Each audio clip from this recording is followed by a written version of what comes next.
আসসালামু আলাইকুম। মৃত্তিকা ডেইরি থেকে সবাইকে শুভেচ্ছা ও স্বাগতম। আজকে আমরা 16টা গরু যে বিক্রয় করেছি সেইটার একটা ভিডিও ধারণ করছি। তো এই 16টা গরু নিয়েছে তিনি হচ্ছে কক্সবাজারের রুকিয়া। এখানে ঈদের পরবর্তী সময় থেকে কন্টিনিউয়াসলি গরু কেনা বেচা হচ্ছে। এখানে গরু আসার পর মুহূর্তেই আপনার গরুগুলো সব সোল্ড হয়ে যাচ্ছে।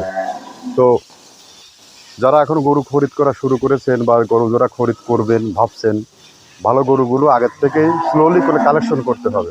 স্লোলি যদি কালেকশন এখন থেকে শুরু করতে পারেন, কারণ ভালো গরু তো সবসময় মেলানো যায় না, তাহলে আপনি খামারে সুন্দর একটা পরিবেশ করে গরু সেটিং করতে পারবেন।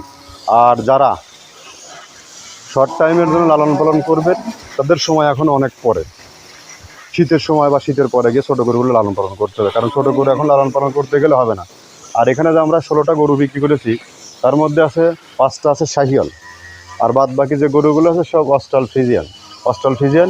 এগুলো শর্ট প্রজেক্টের জন্য নেওয়া হয়েছে, 4-5 মাসের জন্য মাংসের জন্য। যিনি নিয়েছেন ওনার পরিকল্পনা সব কিছু ঠিক আছে, বাট এই গরুগুলো 3-4 মাস খাওয়াইলে এখান থেকে একটা ভালো একটা প্রফিট আসা সম্ভব। আর এগুলো যে গরুগুলো নেওয়া হয়েছে সবগুলো গ্রোথের জায়গা, 2 দাঁত বা দাঁত পরে নাই এই টাইপের গরুগুলো, যে কোনো সময় দাঁত পড়বে। আর দাঁত পড়া গরুগুলো একটু গ্রোথ বেশি হয়। তো যা হোক, আমরা এখন কক্সবাজার উখিয়ার উদ্দেশ্যে ছেড়ে দিচ্ছি। এখন দুপুর 1টা বাজে। গরু লোড করতে করতে হয়তো আপনার 2টা বেজে যাবে। 2টার সময় যদি এখান থেকে আমরা ছাড়ি তো দেখা যাচ্ছে যে গরুগুলো, উনি তো গরু কিনে দিয়ে চলে গিয়েছে, গরুগুলো ভোর রাতে পৌঁছে যাবে। তাহলে এখন আমরা দুপুরের খাবার খাইয়ে দিয়ে দিচ্ছি এবং ঠিক সকালে গিয়ে ও আবার খাবার ধরবে, এমন একটা টাইম সেট করে দিয়েছি। কারণ আমরা গরু বিক্রি করেই আমাদের দায়িত্ব শেষ হয়ে যায় না। গরুগুলোকে সঠিকভাবে পৌঁছানো, টাইম টেবিল মেনটেন করা, দক্ষ কাজের লোক, পরিবহন কস্ট কমানো, সব কিছু মিলে আমরা একটা সুন্দর পরিবেশ করে গ্রাহককে সার্ভিস দিয়ে থাকি। আর এখানে যারা গরুগুলো যারা পরিবহন করে অত্যন্ত দক্ষ এই দক্ষ লোক দ্বারাই আমরা সমস্ত কিছু পরিচালিত করি। তো যা হোক, বাদশা ভাইয়ের জন্য আমাদের দোয়া রইল, আশীর্বাদ রইল। তার খামারকে যেন আল্লাহ আরও বড় পরিসরে বিস্তার ঘটায়, খামার থেকে যেন সমস্ত বালা মুসিবত দূরে রাখে। তো আমরা এখন দেখতে পাচ্ছেন যে গরুগুলো এখন তাকে সাজানো হচ্ছে, সাজানোর পরে সিরিয়ালি লোড করে ছেড়ে চলে যাবে।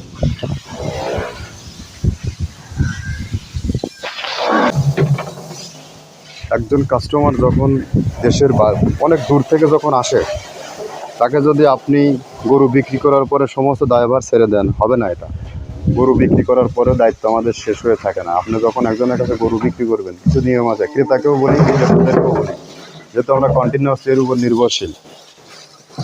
যখন দেখবেন দেবেন, তাকে একদম সম্পূর্ণ মন থেকে দেবেন এবং দোয়া করে দেবেন, সার্ভিস দিয়ে দেবেন। আমরা সবাই কিন্তু বলে দেয় দোয়া করে দেন গরু বিক্রির পরে। কথায় ভাষায় কিন্তু একটা থেকে যায়, ভাই দোয়া করে দেন। কিন্তু দোয়াটা আমরা আসলে কতটুকু করি, মন থেকে করতে পারি কিনা, আর কাস্টমার সেই দোয়াটা নিতে পারছে কিনা। যত সময় না নিতে না পারতেছে সেভাবে বেঁচে কেনাও করা যাচ্ছে না। তো যা হোক, গরু বিক্রির পরে ভালোবাসা থাকতে হবে পার্টিকে। গরু পৌঁছানোর পর্যন্ত গরু কী অবস্থা না অবস্থা, পৌঁছানো না, গরুগুলো সুস্থভাবে গেছে কিনা, এবং নতুন কিছু লোকজন থাকে সেগুলো নিয়ে যাওয়ার পরে ম্যানেজমেন্ট ঠিক করতে পারে না, সেদিকেও খেয়াল করতে হবে, পরামর্শ দিতে হবে। গরুগুলো যাওয়ার পরে কিছু গরু দেখা যায় প্যারাসিটামল, ব্যথানাশক ইঞ্জেকশন, পায়ে আঘাত লাগতেই পারে পরিবহন ক্ষেত্রে, সেগুলো আমরা সচরাচর পুঙ্খানুপুঙ্খানুরূপে বুঝিয়ে দিয়ে থাকি। যা হোক, এটা বলার কিছু নাই।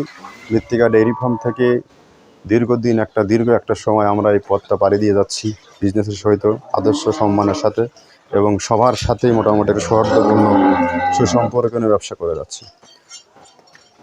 এখানে তো সিংহভাগ লোক এখানে আসে না, বিশ্বস্তের সাথে গরু নিয়ে এনে চলে যায়।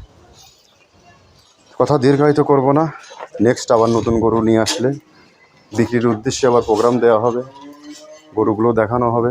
যদি কেউ চান গরু, কারো পছন্দ থাকলে ফোন দিয়ে জানাবেন, আমাদের এই কোয়ালিটির গরু লাগবে, এইটা লাগবে, মাংসের গরু লাগবে, সর্বোচ্চ সুন্দর গরু লাগবে, এভারেজ কোয়ালিটির গরু লাগবে, সব গরুরই আমরা সার্ভিস দিয়ে থাকবো। ধন্যবাদ, সবাই ভালো থাকবেন। আর এই ফার্মের অবস্থানটা কিন্তু আমি বলে দিই, পাবনা জেলার ভাঙ্গুড়া থানায়।